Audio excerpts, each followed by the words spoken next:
Hi and welcome to this second video about binary coding. We saw previously how to represent information in the form of bits. We are now going to focus more precisely on the method to use this technique to store images and sounds. Nowadays, images are extremely used for video games, television, virtual reality. How do we actually display them? We will use what we call pixels. Pixels are composed of small dots of different colors, green, blue and red, that we will turn on to give the eye the illusion that this is a particular color, because they are so small that the eye can't distinguish the three components, red, green and blue, so the eye will believe there is only one color. These pixels will be used for display but also for a lot of things, including manipulation, as the information in the computer will be stored the same way, whether it is for display, manipulation, printing, etc. We will use this technique using dots called pixels to represent images. To code pixels, we will use sequences of bits. Each of the image's pixels, each of the image's dots will be represented by a set of bits. It will depend on the quantity of colors we would like to display. If we have a black or a white image, each pixel will have only one bit that says is it white or is it black. If we want an image in grayscale, we will be able to use 8 bits for each pixel. For example, 8 bits, which gives us 256 possible values, 2 power 8. 0 will be black, 255, the maximum, will be white, and the intermediate values will be gray, more or less dark. And we can generate colors by combining red, green and blue as we said. Here we will use 8 bits for each component, 8 bits for red, so if there is 0 for red, there will be no red in the color. If we have 255 for red, the color will be more red. Each component will have a value between 0 and 255, and by combining them, we can choose the color among lots of different colors, 16 million. The next question is, if I have a sequence of bits that corresponds to an image, how do we know if 24 bits corresponds to 24 black and white pixels? Because each pixel uses 1 bit or is 1 pixel in colors. Because each of these pixels uses 24 bits, we will have to add information to specify that my image is stored by pixels, and each pixel is coded with a certain number of bits, black and white, gray or color. And we will also need to specify the image size. Is it kind of rectangular, elongated, vertical? Is it a square? The image will be a set of pixels defined by a set of bits, but will also be defined by general characteristics, size, dimensions, height, width, and also the number of bits used for each pixel. What we have just described are images called bitmap, which is a set of bits that will describe every pixel.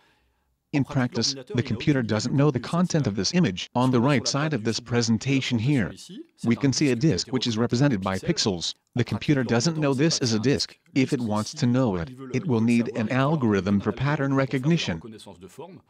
If it doesn't have it, it only knows there is a set of pixels with more or less black colors and that's it. In practice, an image like this disk, we could code it in a more practical way.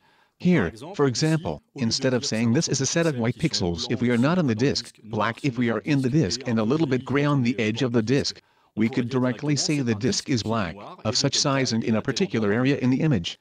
It would be more specific, as we would not have problems at the edge with the slightly gray dots, because they overlap on the edge of the disk, and it would be more succinct. Instead of describing every pixel, we would only describe the disk, its color, size, position and that's it. This is what we call a vector image. Rather than describing each pixel of an image, we will describe how to build the image with mathematical forms. Mathematical forms can be disks, rectangles, polygons, more complicated mathematical curves. We will give a set of characteristics to describe this mathematical curve, and also information regarding the way to color it, how to eventually color the inside with gradations for example, but always in the mathematical form, with numbers. So this is good for technical drawings, as, in general, technical drawings represent very precise forms, squares, rectangles, circles with specific colors. However, it is more complicated for pictures, as pictures have generally a lot of different colors, with shapes that are not necessarily mathematical forms, as we are used to describing them with squares and rectangles. So it may not be adapted for pictures, it will be bitmap images, with pixels like we have seen before. We will now look into sound coding. Sound is sound waves coming in our ears, which are, at every moment, a height and a volume representing the noise that we hear. In practice, we have an infinity of values for every successive time. We can't code them all because we would have an infinity of data to store in the computer. What we will do is what we call sampling. Sampling consists in dividing time in small periods, and in saying, for example, during the millisecond that just passed, volume and height of the played note was this one. We will average, approximate during small periods of time. In order to avoid to store too many values, we will need, of course, to do that in an adapted way. The human ear shouldn't tell the difference. So we will have to use a sampling frequency which is high enough, so that the human ear can't tell the difference between having averaged on a millisecond and the real signal. And we shouldn't do too much sampling and have a too high frequency, as we would have too much data to store. So we will do sampling with something which corresponds to what the human ear is capable, which is to hear frequencies between 20 Hz and 20 kHz. We will have a set of successive values for each of these small periods of sampling. For each of these values, we will have a set of bits that will describe what the height, volume, etc. of the note is.